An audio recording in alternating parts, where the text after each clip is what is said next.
check in with Bernard Whitman. He's a former Bill Clinton pollster and CEO of Whitman Inside Strategies. And Kat Timpf is a columnist for National Review and also a Fox News contributor. The interesting news that came out of this is that Donald Trump came out of the elevator and he announced, hey, look, I said to my nominees on Capitol Hill who've been testifying all week, be yourselves. And that's exactly what we're going to talk about right now, because there's been some distance between some of the cabinet nominees and Mr. Trump on their positions.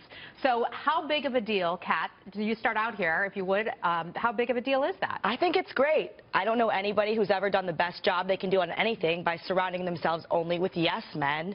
And the fact that he's encouraging it, he's encouraging being exposed to varying perspectives rather than just making closed-minded decisions without considering those perspectives.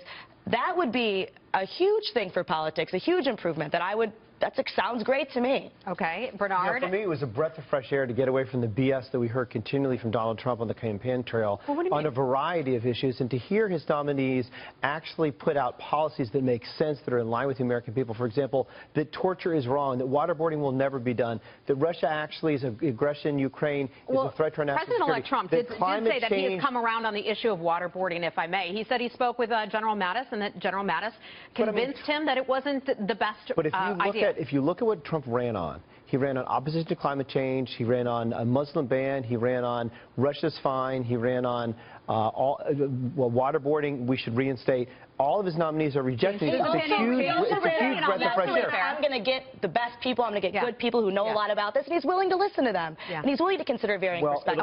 Like you said just a few minutes ago, be yourselves. And so we're seeing that. But I would imagine that with any incoming administration, and you work for the Clintons, that you start out at a point where things are somewhat vague while on the campaign trail, and then as you take office, that's when your policies really start to be formulated, and you start putting those things down to paper, and you get more information, correct? Yeah, it's going to be very interesting to see who ultimately wins out, because if these guys continue to get undercut once they're in office by their boss, I think they might stick around for a year or two, but if they actually cannot seriously influence the direction of the country, they're going to go and he's going to be left sort of singing to his own tune, which he happens to actually love to do.